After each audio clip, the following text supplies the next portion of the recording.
I did research on the Great Stink of London. There's a common date of 1858.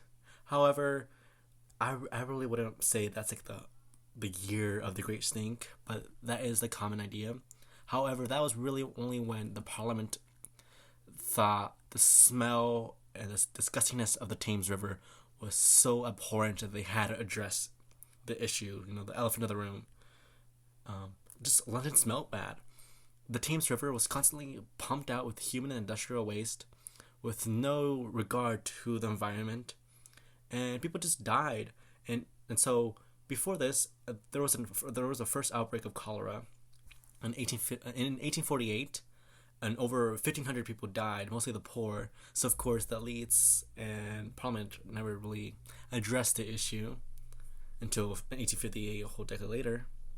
However, this just shows how people were drinking, urinating, defecating, dying, and pumping out industrial waste all in the same location. Of course, that's very, very bad for the environment, as London will later see by 1858, when the summer heat just destroyed every nostril in England.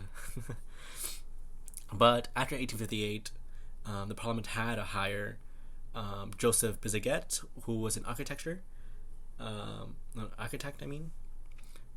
and he oversaw the construction of the first embankment, which was first opened in the public by 1862, which helped with the tunnel system and piping of all the sewage in London.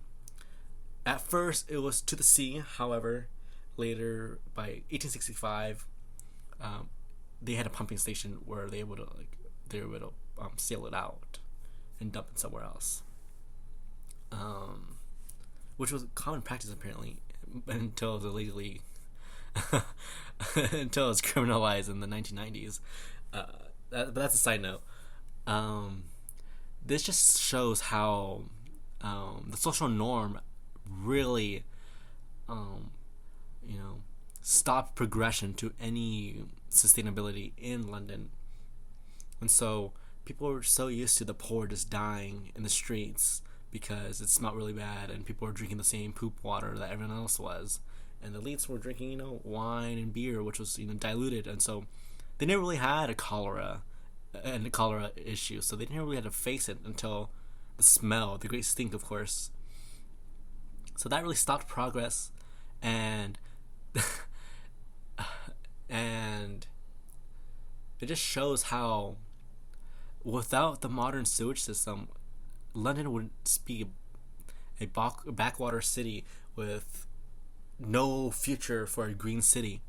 You cannot have a green city without a sewage system, because you don't want to have feces everywhere in the city. That's not very green. That's very bad for the environment. That will kill other animals, not just humans, and other plant life, or any life for that matter.